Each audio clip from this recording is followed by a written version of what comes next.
Magandang hapon sa lahat. Ako nga pala si Errol Jane Abandola, ang reporter ng Unit 2, Aralin 4. Ang tatalakayin natin is ang aquaculture.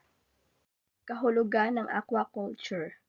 Ang aquaculture ay ang pag-aalaga at produksyon ng isda at iba pang lamang dagat o mga halamang dagat na nakakanlong at nasa kontroladong kondisyon o Food and Agricultural Organization of United Nations or FAO.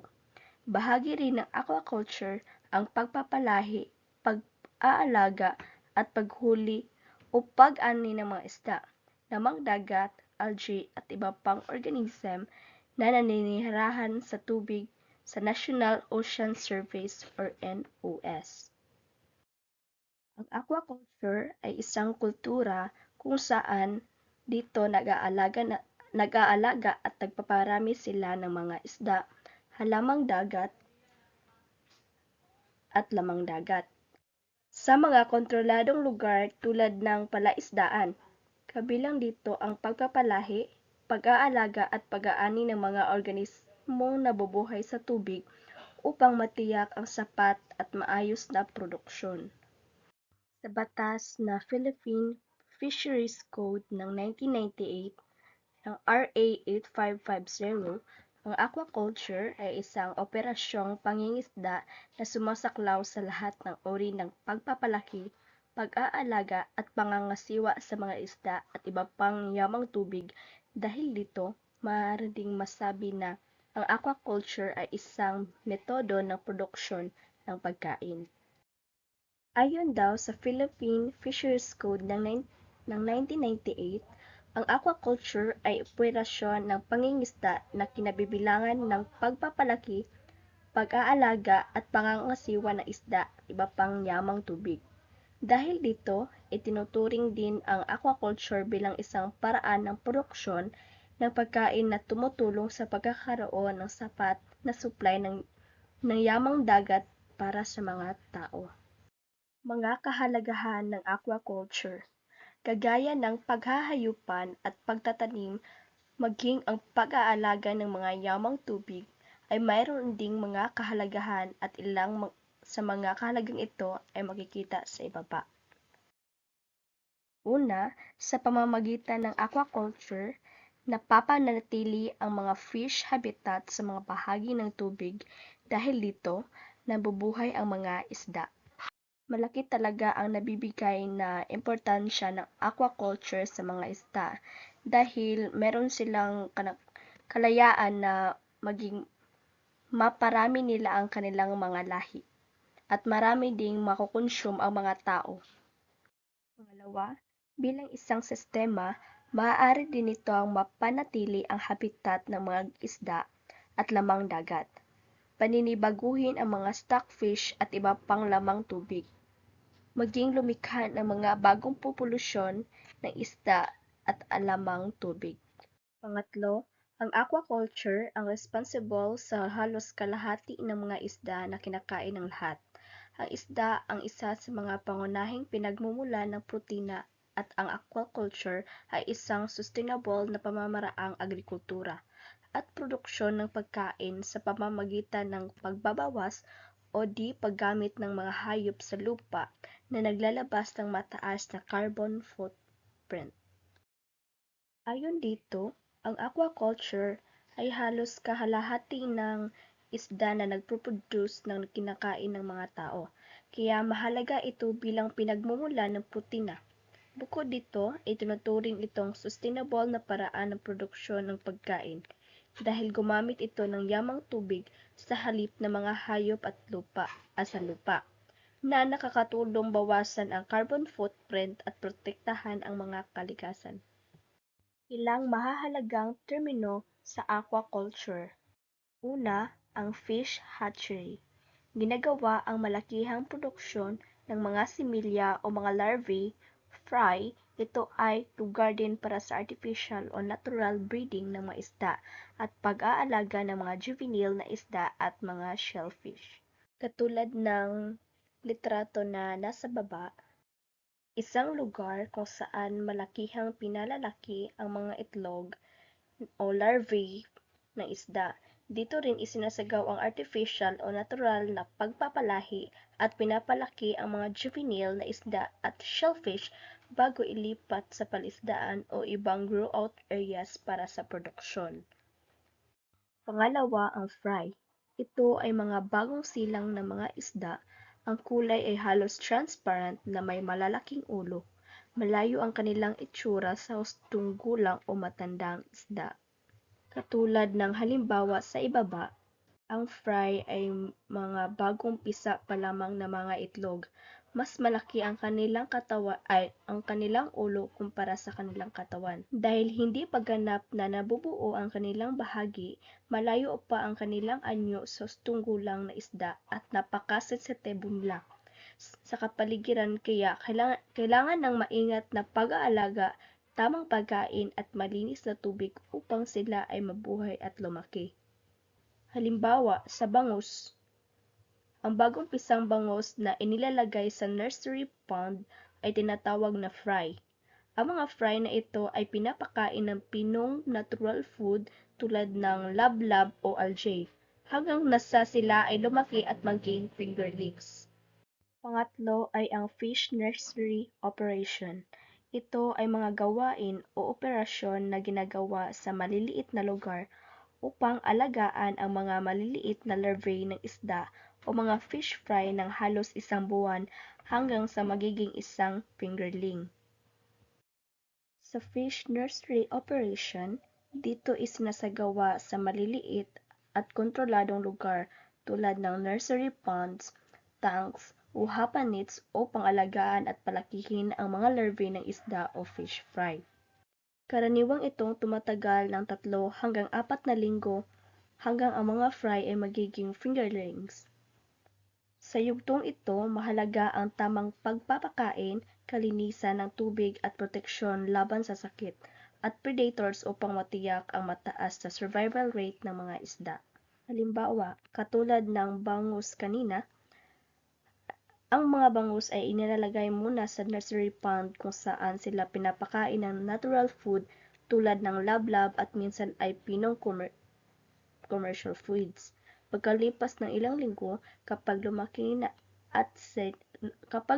na sila ay naging fingerlings, saka sila inililipat sa mas malaking pond para sa rearing o grow-out operation. Pang-apat ay ang grow-out operation. Dito inililipat ang mga fingerlings upang palakihin hanggang sa maaari ng anihin. Ito ay maaring pond, cage, o fish pens. Katulad sa sinabi ko kanina, ang grow-out operation, ito ay ang yugto ng aquaculture kung saan inililipat ang mga fingerlings mula sa nursery patungo sa mas malalaking pasilidad tulad ng pond, fish cage o fish pen upang sila ay palakihin hanggang umabot sa laki at bigat na maaari ng anihin. Sa bahaging ito, binibigyang pansin ang regular na pagpapakain, pagpapanatili ng magandang kalidad ng tubig at pag-iwas sa sakit upang masigurong mabilis at malusog ang paglaki ng mga isda. Bawa, sa example ko kanina sa bangus, ang mga fingerlings ay inilalagay sa grow-out pond at pinapakain ng commercial feeds o natural food hanggang sa maabot nila ang market size.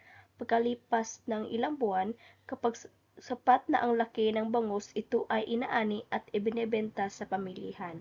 Panglima ay ang fish pond, isang aquaculture facility kung saan ang pinakailalim nito ay lupa at napalilibutan ng mga dike, water inlet at drain outlet. Halos lahat naman tayo siguro ay alam ang fish pond. Katulad sa mga baybayang lugar sa Pilipinas, maraming fish pond para sa bangus na may mga dike at gate na tinatawag na sluice gate. Dito pumapasok ang tubig dagat o alat-tabang na tubig sa pamagitan ng inlet.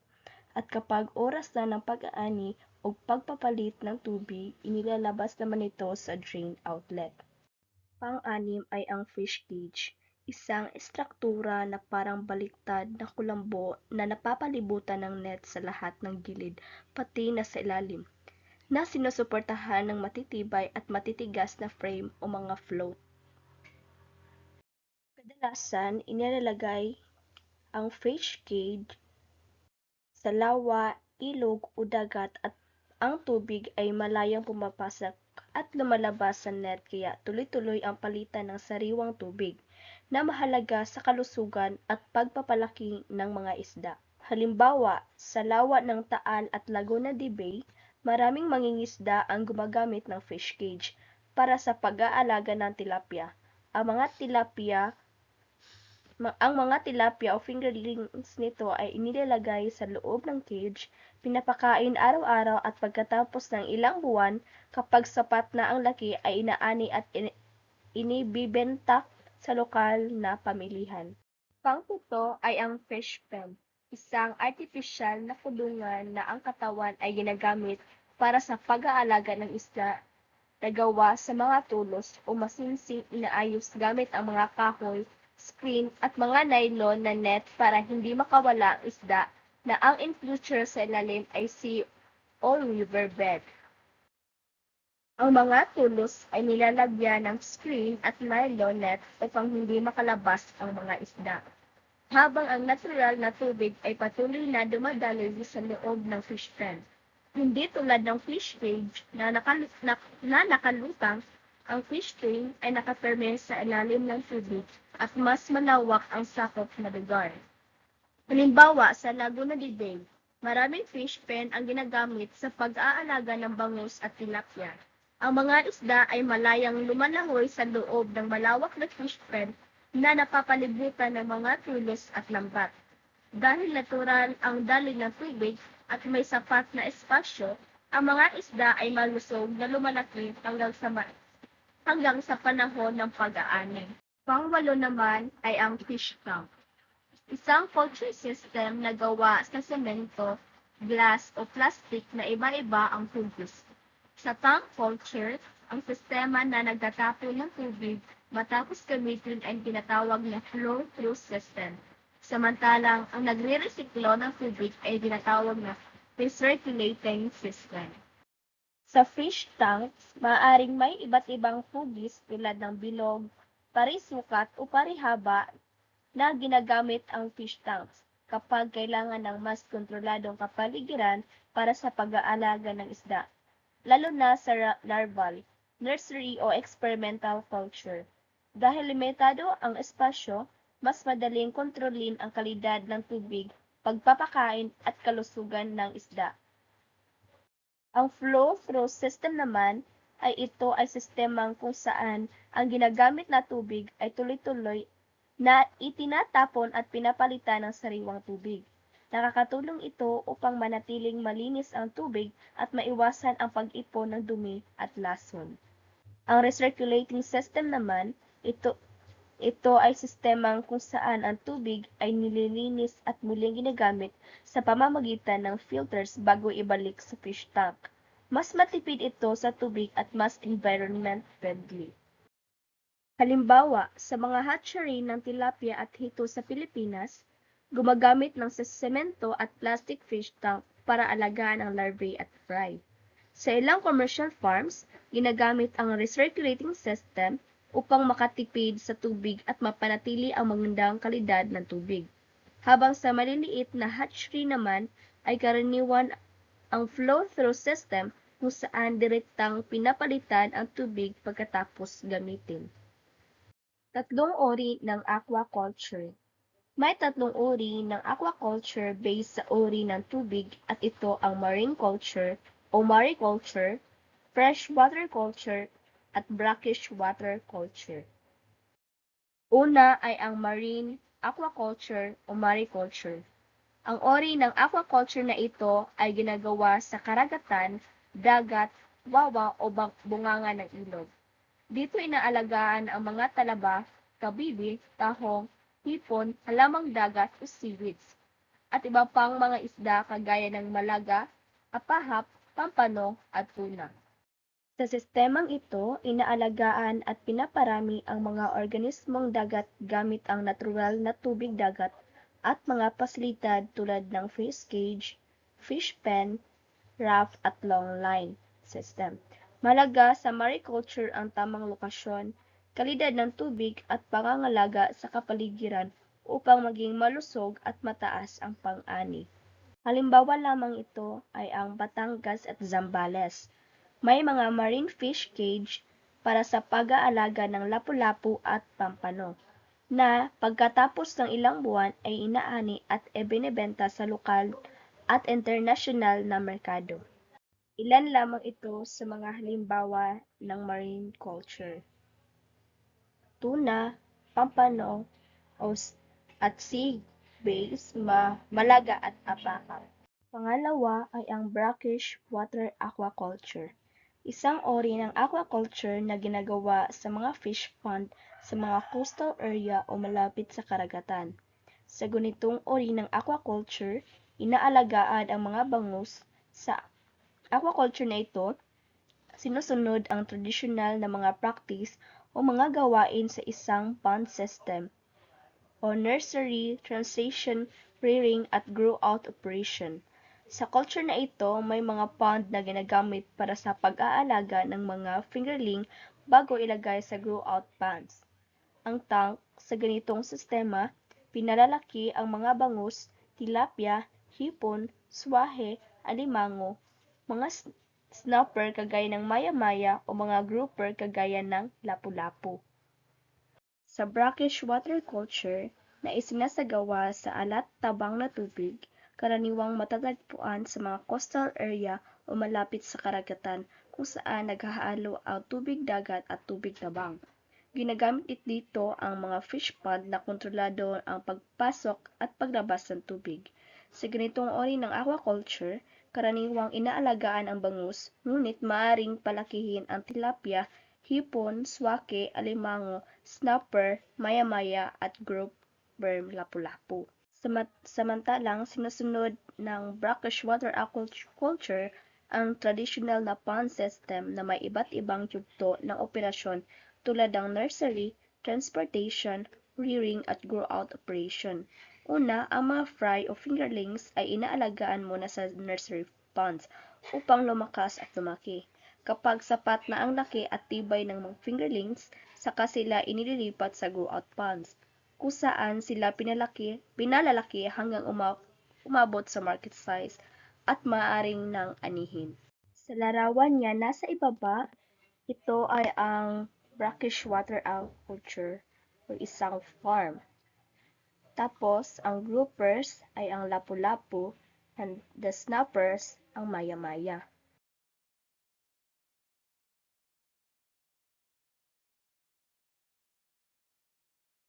Ngayon naman ay tatalakayin natin ang freshwater aquaculture. So ito ay ginagawa sa mga fish pond and fish cage sa limitadong scale lamang. Samantala, ang brackish water aquaculture naman ay ginagawa sa mga fish pond malapit o sa mga pampang dagat.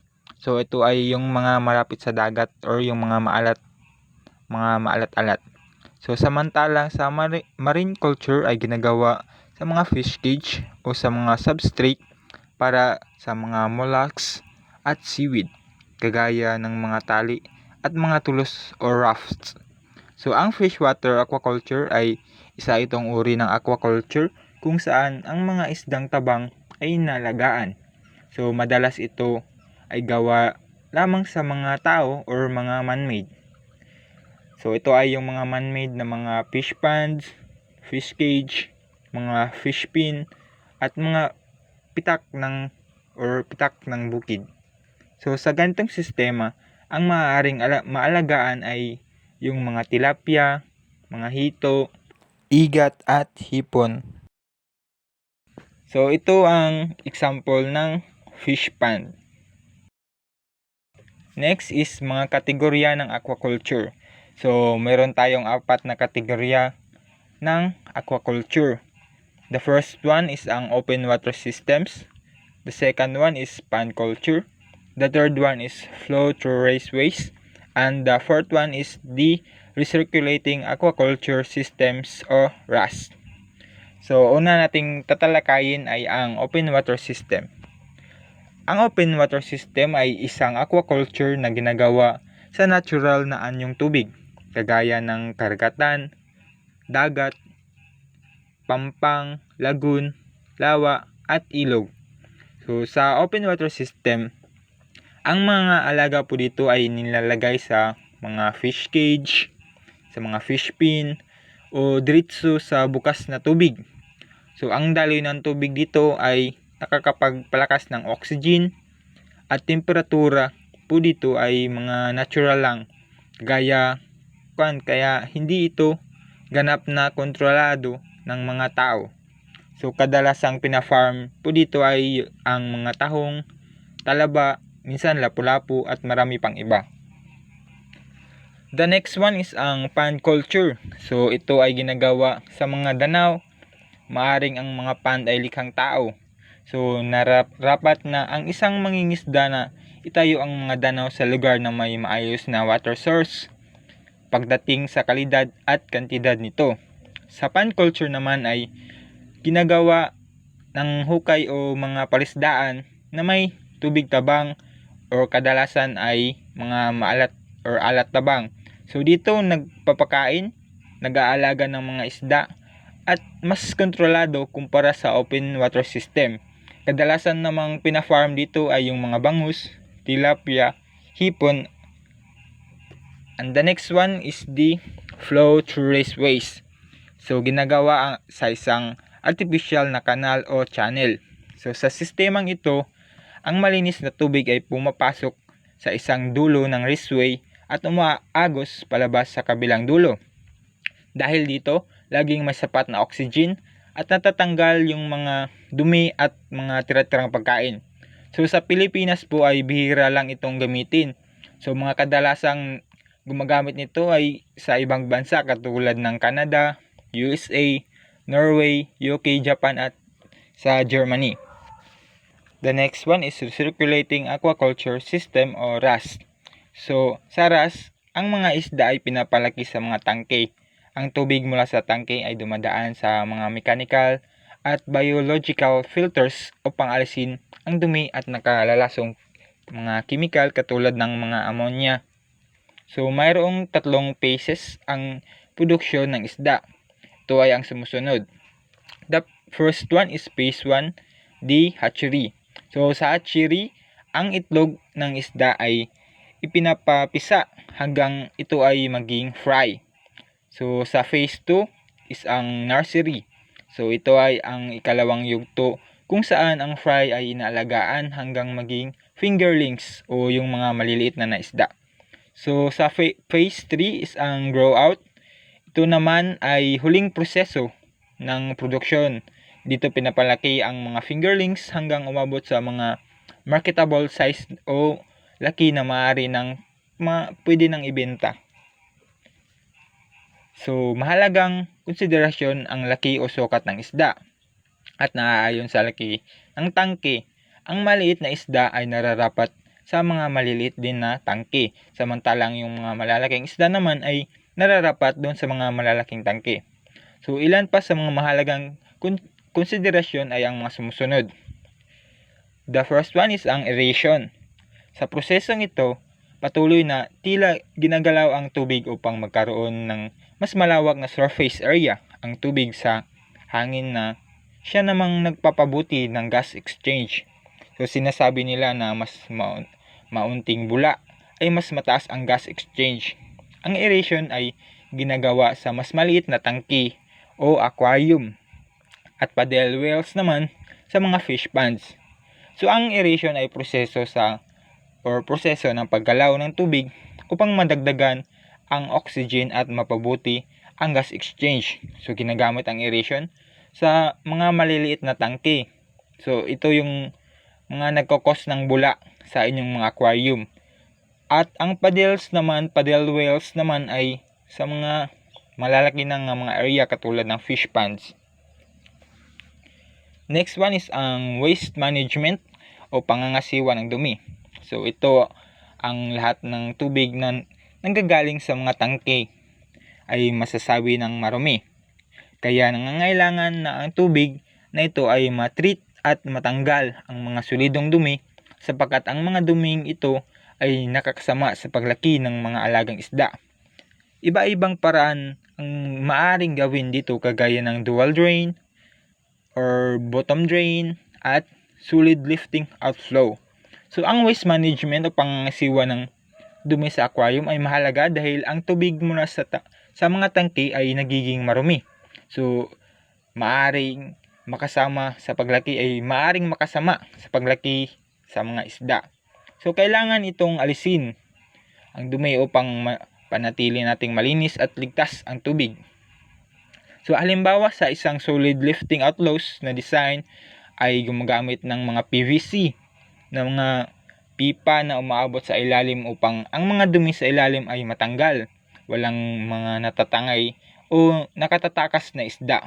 May iba't ibang bahagi ng paglilinis o pangangasiwa ng dumi sa isang aquaculture system at ito ay ang mga sumusunod.